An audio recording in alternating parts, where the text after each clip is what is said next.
এই জন্য রমজান মাসের আর যেই কটা রাত বাকি আছে আমরা প্রত্যেকটা রাতে কদর তালাশ করব, প্রত্যেকটা রাতে কদর তালাশ করব।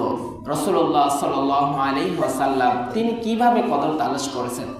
রাসূলুল্লাহ সাল্লাল্লাহু আলাইহি ওয়াসাল্লাম রমজান মাসের প্রথম দশকে ইতিকাফ করছেন। কি কারণে? কদর তালাশ করার জন্য। জিবরাইল আলাইহিস সালাতু ওয়াস সালাম আসছেন, আশা করে বললেন যে ইয়া রাসূলুল্লাহ কদরের জন্য ইতিকাফ করেছেন? বলছে হ্যাঁ। বলছেন না, কদর পান নাই, সেটা সামনে আছে। এরপরে কদর তালাশ করার জন্য দ্বিতীয় দশকেও ইতিকাফ করলেন। রাসূলুল্লাহ সাল্লাল্লাহু আলাইহি ওয়াসাল্লাম জিবরাইল আলাইহিস সালাম বললেন যে ইয়া রাসূলুল্লাহ কদর তালাশ করার জন্য দ্বিতীয় দশকেও ইতিকাফ করছেন? বলছেন হ্যাঁ। বলছে পান নাই, সেটা সামনে আছে। এরপরে রাসূলুল্লাহ সাল্লাল্লাহু আলাইহি ওয়াসাল্লাম সাহাবাদেরকে বললেন যে তোমরা আমার সাথে ইতিকাফ করো, কারণ সে প্রথম দশকে কদর পাওয়া গেল না, দ্বিতীয় দশকেও কদর পাওয়া গেল না, অবশ্যই শেষ দশকে কদর আছে। বলেন সুবহানাল্লাহ। তাহলে দেখেন রাসূলুল্লাহ সাল্লাল্লাহু আলাইহি ওয়াসাল্লাম তিনি কি আমাদের মতো ফ্রি ছিলেন নাকি অনেক ব্যস্ত মানুষ ছিলেন? অনেক ব্যস্ত মানুষ ছিলেন, তার অনেক দায়িত্ব ছিল। তার এক একটা সময়ে যে মূল্য আমাদের সারা জীবনের এত মূল্য নাই। তো সেই মানুষ এত ব্যস্ততার মাঝেও তিনি প্রথম দশকে ইতিকাফ করলেন, দ্বিতীয় দশকে ইতিকাফ করলেন এবং শেষ দশকে ইতিকাফ করলেন। কি কারণে? কদর তালাশ করার কারণে। আবার তিনি এমন একজন মানুষ যার আগে পরে কোনো গুনাহ নাই, যদি হয়েও থাকে সেটা আল্লাহ রাব্বুল আলামিন ক্ষমা করে দেবেন, কিন্তু কোনো গুনাহ নাই এমন মানুষ তিনি কি করছেন? কদর তালাশ করছেন। কদর তালাশ করার জন্য ইতিকাফ করেছেন। তাহলে আমাদের কদর তালাশ করার দরকার আছে কি নাই? অবশ্যই কদর তালাশ করার দরকার আছে। কদর তালাশ করার সর্বোত্তম মাধ্যম কি বলেন তো? ইতিকাফ। সর্বোত্তম মাধ্যম কি? ইতিকাফ করা। আপনি ইতিকাফে আছেন, এই অবস্থায় আপনি যদি ঘুমিয়েও থাকেন, কদর হয়ে গেলে আপনি সওয়াব পাবেন। বলেন সুবহানাল্লাহ। এজন্য আমরা সকলে কি করব? কদর তালাশ করব। দ্বিতীয় কাজ, কদর আমরা কিভাবে তালাশ করব?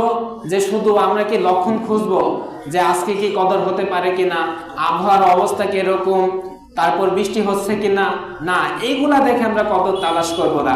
আমরা প্রত্যেকটা রাতকে মনে করব যে আজকেই লাইলাতুল কদর, প্রত্যেকটা রাতকেই মনে করব আজকেই লাইলাতুল কদর। সেইভাবেই আমরা প্রত্যেক রাত ইবাদত করব। তার মধ্যে প্রথম যেই কাজ, আমরা শেষ দশকের প্রত্যেকটা রাত্রে জাগরণ করার চেষ্টা করব।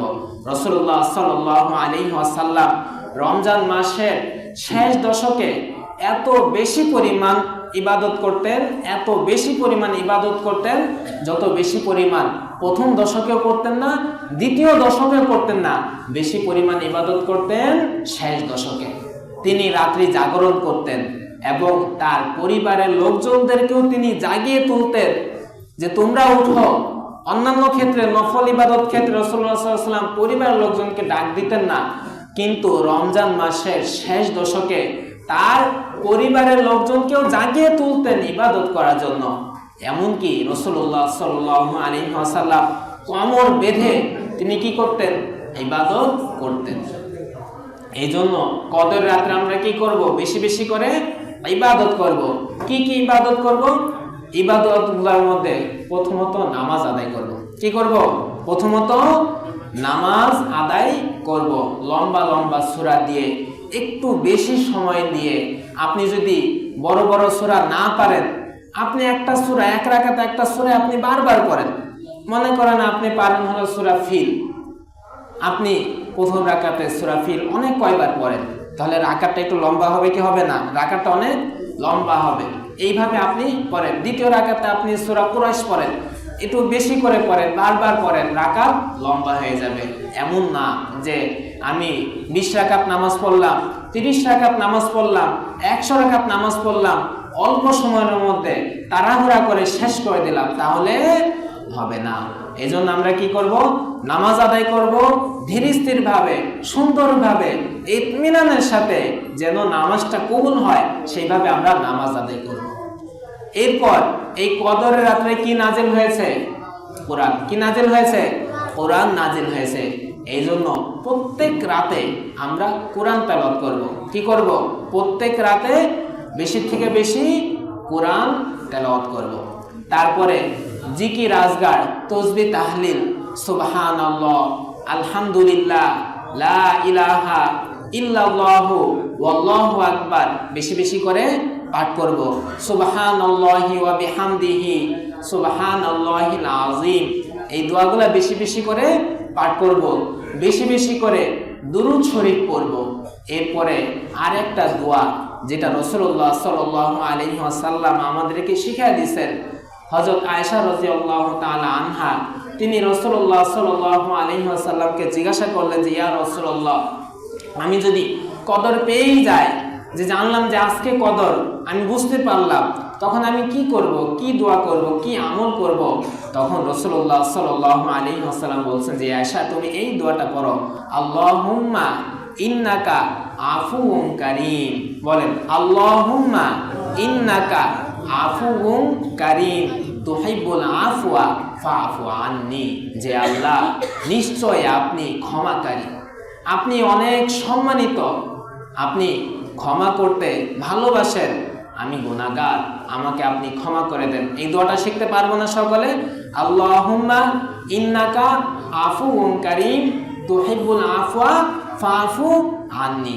এরপরে রমজান মাসের শেষ দশকের প্রত্যেকটা রাতে আমি দান করব। কি করব?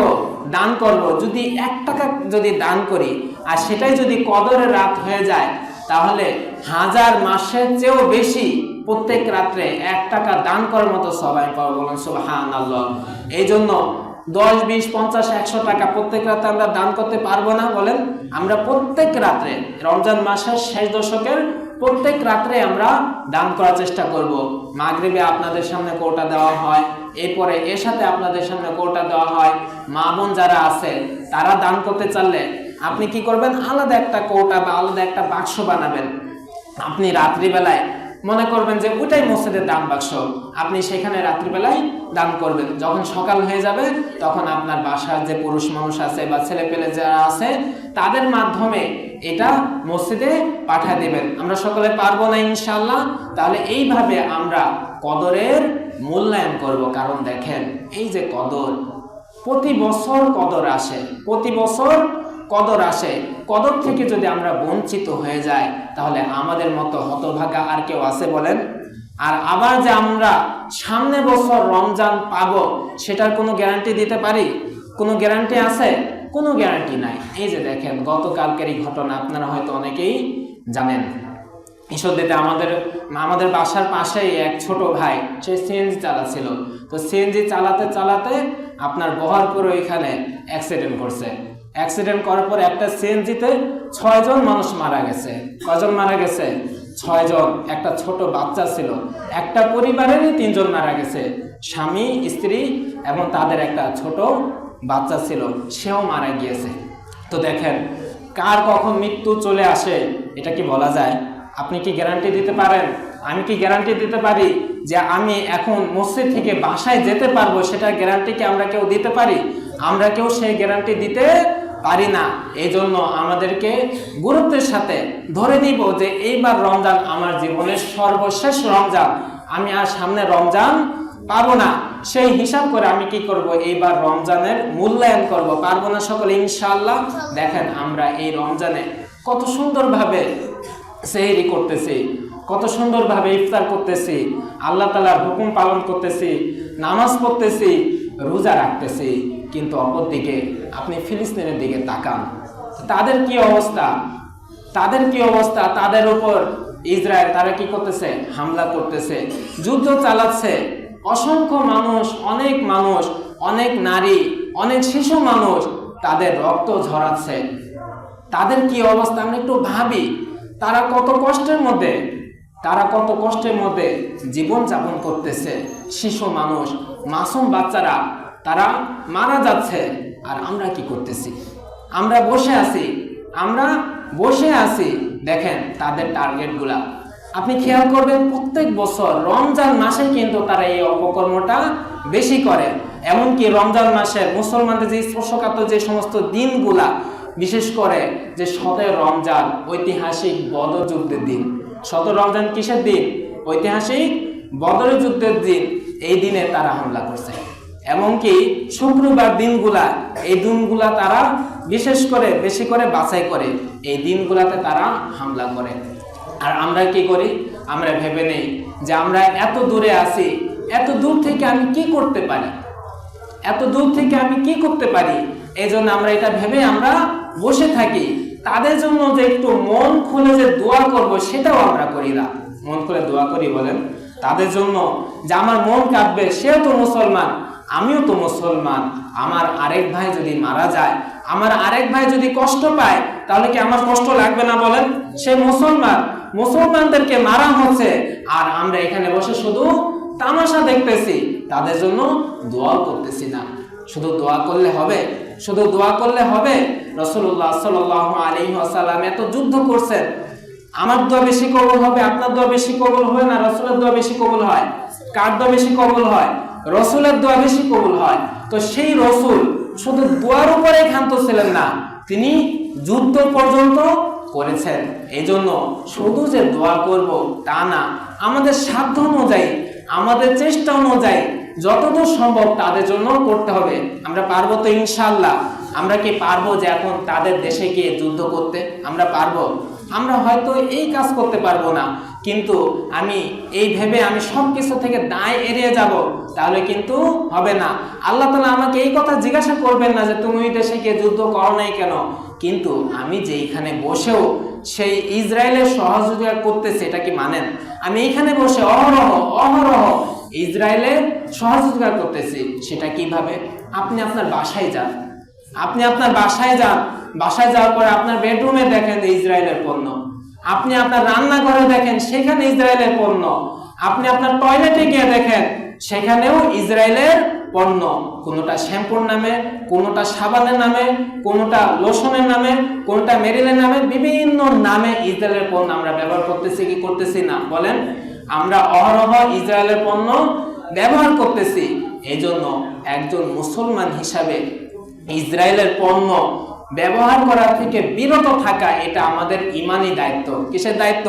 এটা আমাদের ইমানি দায়িত্ব। হ্যাঁ, আমি যদি তাদের পণ্য ব্যবহার করা বাদ দেই, বাংলাদেশে অনেক পণ্য আছে, বাংলাদেশে অনেক পণ্য আছে, হয়তো বা মানের দিক থেকে সেটা একটু কম হতে পারে, দামের দিক থেকে সেটা একটু বেশিও হতে পারে, কিন্তু মুসলমান হিসাবে, ইমানি দায়িত্ব হিসাবে আমি বাজারে যখন যাব তখন খুঁজে খুঁজে ইসরায়েলে যে সমস্ত পণ্য আছে এই সমস্ত পণ্য আমরা কিনবো না, এই সমস্ত পণ্য আমরা কি করব না? কিনবো না। আপনি যদি ব্যবসায়িক হয়ে থাকেন তাহলে আপনার এই প্রতিজ্ঞা করা উচিত যে ইসরায়েলের যে সমস্ত পণ্য আছে এই সমস্ত পণ্য নিয়ে আমরা ব্যবসা করব না, এই সমস্ত পণ্য আমি বিক্রি করব না। হ্যাঁ, আপনি যদি সেই সমস্ত পণ্য বিক্রি না করেন আপনার ব্যবসায় কিছুটা লস হবে, এটা স্বাভাবিক, কিন্তু ইমানের সাথে, মুসলমানদের সাথে এই কাজ আমরা সকলে করতে পারবো না ইনশাআল্লাহ। আমরা সকলে চেষ্টা করব আর মন খুলে দোয়া করব যে আল্লাহ আমাদের যে মুসলমান ভাই যারা আছে তাদেরকে আপনি রক্ষা করেন, রক্ষা করার মালিককে আল্লাহ তাআলা, আর তাদের জন্য বদদোয়া যে আল্লাহ তাদেরকে আপনি সমূলে ধ্বংস করে দেন।